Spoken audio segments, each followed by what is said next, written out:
अब मैं आपसे बहुत ही इंपॉर्टेंट कारण के बारे में बात करना चाहता हूं, जो कि है साइकोलॉजिकल कारण। यानी जब व्यक्ति को पता चलता है कि उसे कैंसर है तो वो खुद ही शरीर से टूटा हुआ महसूस करने लगता है। उसको लगता है कि बस अब जीवन में कुछ है नहीं।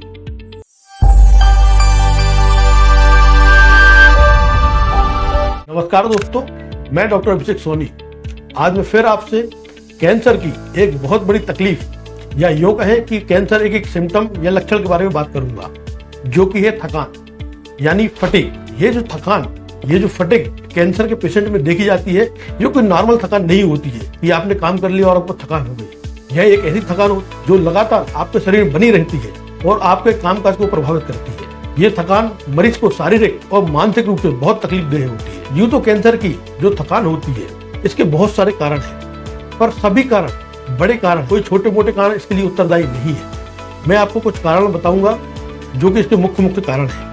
इसका पहला सबसे मुख्य कारण है खून की कमी का हो जाना। खून की कमी यानी एनीमिया।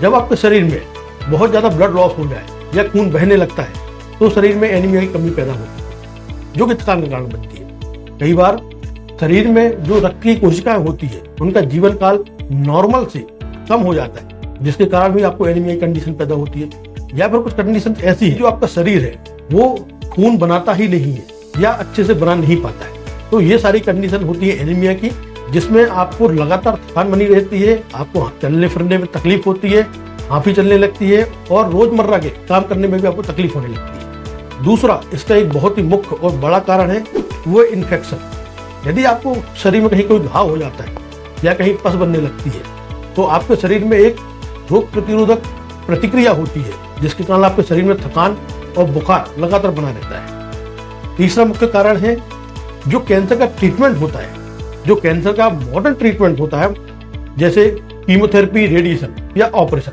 ये सारी वजह होती है कैंसर के पेशेंट्स में थकान को, फटीग को पैदा करने के लिए। अब मैं आपसे बहुत ही इंपॉर्टेंट कारण के बारे में बात करना चाहता हूं, जो कि है साइकोलॉजिकल कारण। यानी जब व्यक्ति को पता चलता है कि उसे कैंसर है तो वो खुद ही शरीर से टूटा हुआ महसूस करने लगता है। उसको लगता है कि बस अब जीवन में कुछ है नहीं और उस पर आर्थिक, मानसिक और शारीरिक चिंताएं घेरने लगती है, जिसके कारण उसका शरीर थका थका रहने लगता है। उसको कोई काम करने का मन नहीं होता। धीरे धीरे उनकी भूख कम होने लगती है। ज्यादा सोचने के कारण, ज्यादा तनाव के कारण इनको नींद आना भी बंद हो जाती है। ये सारे कारण साइकोलॉजी का कारण है, मनोवैज्ञानिक कारण है जो कि थकान पैदा करते हैं। ऐसे मरीजों को सलाह देना चाहता हूं कि आप कभी भी किसी बीमारी से डरिए नहीं, चाहे वो छोटी बीमारी हो चाहे बड़ी। आपका पॉजिटिव होना, आपका होपफुल होना, आपका उत्साह से भरा होना बहुत ही जरूरी है, तभी हम इन बड़ी बीमारियों से लड़ सकते हैं। आप अपने आप को बीमार ना मानते हुए अपने आप को बिजी रखें, व्यायाम करें, योगासन करें, मेडिटेशन करें, साथ ही खान पीन का विशेष ध्यान रखें। जब भी आप डॉक्टर्स के पास जाएं किसी भी बीमारी को लेके, खास करके कैंसर या कोई बड़ी बीमारी को लेके, तो आप खान पीन के बारे में जरूर बात करें। खान पीन का सभी बीमारियों में एक बहुत बड़ा और बहुत ही अहम रोल है। फिर से मैं रिपीट करता हूँ कि आप फिजिकल एक्टिव रहें, व्यायाम करें, खान पीन का विशेष ध्यान रखें और हाँ, खुश रहें, लोगों से बात करें, तनाव कम करें और साथ ही साथ होम्योपैथिक दवाइयों का सेवन करें। एक बात मैं आपको बताना चाहता हूँ कि होम्योपैथिक दवाइयाँ साइकोलॉजी पर बेस होती है, जो आपके मन को शांति देती है और साथ ही साथ किसी भी बीमारी को ठीक करने में बहुत ही अहम भूमिका निभाती है। आपको इसी प्रकार की जानकारी मिलती रहेंगी।